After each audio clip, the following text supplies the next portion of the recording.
Rock Live. We're on location tonight in the NWA Ruthless Studios, here to talk to NWA and Eazy-E, probably the most controversial rap group in Los Angeles. At the time, all the rappers were claiming their hometown, South Bronx, wherever they may be, New York, Queens, whatever the case may be. We were from Compton. Coming up in the ghetto, period, builds character. You know what I'm saying? It definitely can build character if you use it in a positive way. When we seen, regular homies from the neighborhood that was just putting down real street rap, it made us feel like we could do it. Good morning, family. Something really special was coming out of that neighborhood. It was a fresh, really volatile time in music.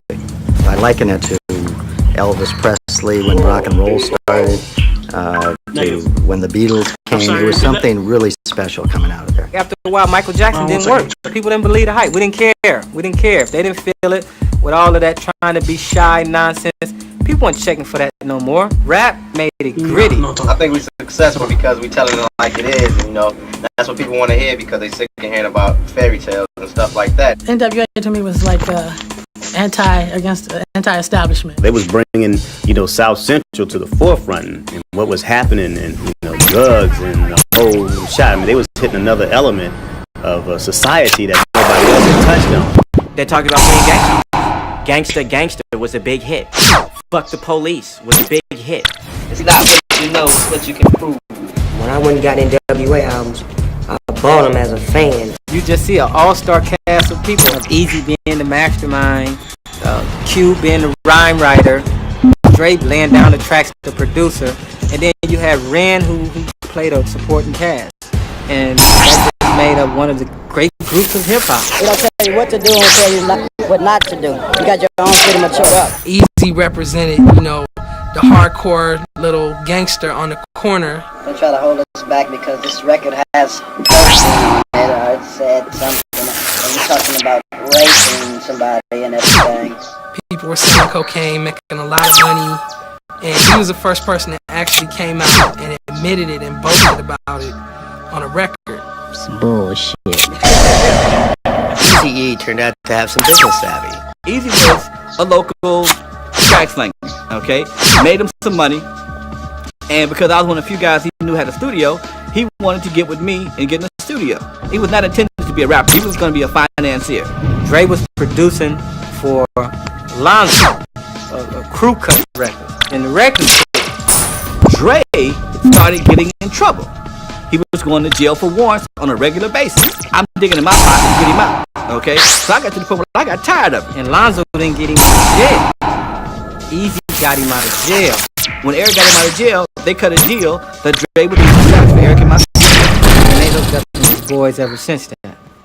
When you're target, then you blow this shit out the motherfucker. No joke. Eazy knew it was like a joke to him, okay? Like, but he got so far into it, it was like, okay, I am this. I'm walking through the Crockett Mall. I look up in the HQ, which is a sporting goods store and a gun store. And these guys are buying semi-automatic weapons to go on tour with. I'm like, shit. What kind of tour you guys going on? Vietnam or what? They were selling out of the back of cars, and they were making money, and they were going to the top, one way or the other. We ride Jeep all day. Sell records with what they call swap meets out here. We used to make people buy records. How'd you make it buy? With a gun. Eazy paid Lonzo to introduce him to Jerry Heller. Jerry Heller was basically Dr. Dre and Eric Wright's manager and label head. Rufus started from Eazy-E. Eazy-E knew that Dre was a dope producer. He did the Straight Outta Compton album. He did Eazy Does It. He did Michelle A's album. He did the Doc's album. Dr. Dre was one of these guys that could take this raw street sound and turn it into the kind of magic that would hit a wide audience of kids. They had a message that clearly was heard and felt. All over the country, they had pockets of young brothers who sold dope and had to carry 900 pistols. A lot of money that could relate. Every kid wants something that's sort of forbidden. Certainly this kind of imagery was on their regular radio stations. They sold over 1 million albums. And we have to understand that with rap music, past 500,000, 600,000 albums, you go outside the black community. You had little white kids out there that was, grew up in Pop's Country Club, and they wasn't having it. They wanted to hear NWA. It became clear that there weren't just 10,000 kids listening to this. There was hundreds of thousands in each city. I sat back and seen an album that sold 1 million units. It never played on radio. And I had to question myself, how does this happen? How did this happen? What went on here? Now, when it started making real money, it starts looking like some success is going to come about. That's when the shit starts. Easy and Jerry wasn't paying Dr. Dre enough money. At that time, I was owed money, but they wasn't paying it. You know what I'm saying? I think they were trying to starve me out. As hard as you work for your money, there's at least 2 or 3 people out there working just as hard to get it from you. I was there. Dre told me to sell his soul to the devil for $1 million. I swear right now, the devil got to have a receipt for his ass.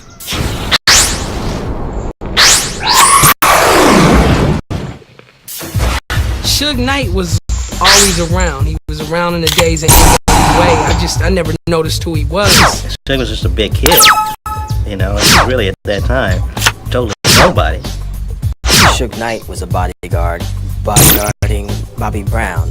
Being a bodyguard for best music schools, music industry schools that you could go to, because you're gonna learn everything about the business. I was out there looking at life, and I seen the different people complain. I seen artists. I seen people trying to be artists.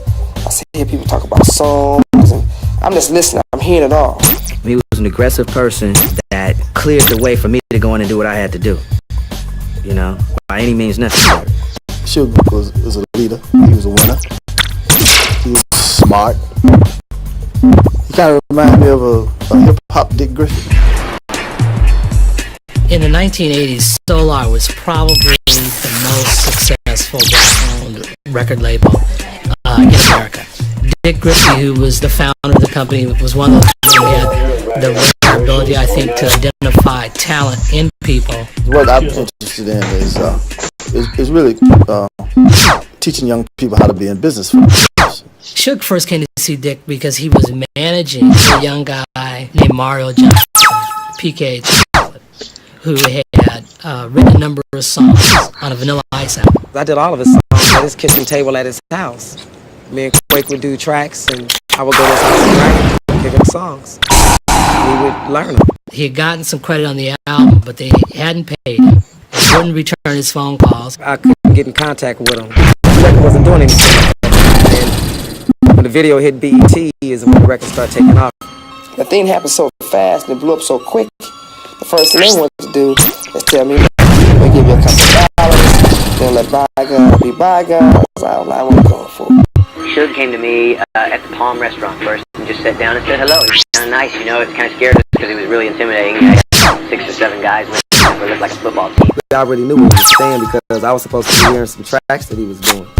But for some reason, they wanted me to just come by myself. You know what I'm saying? And shit was like, why they just want you to go by yourself? They already didn't try to beat you out of money. They didn't beat you out of songs. I'm going with you. They whole attitude probably was, look, kids gonna go in there and tell him we're gonna do it like this and give him a check. He's gonna shut up. I had a different background when we met. One day I went in the hotel room and he was in there and he was with several people. Then he let me know what he wanted and he wanted to get some points off the record. Ice Ice Baby. I'm like, look, you can't give me nothing. Because you didn't get the rights to put it out there because I haven't got paid. My client haven't got paid. I remember watching Primetime Live, the interview with Vanilla Ice. Suge took me out on the balcony, started talking to me personally. He had me on the edge, showed me how high I was up there. You scared? I needed to wear a diaper on that day. He didn't, first of all, hang me off from any balcony or any of this stuff.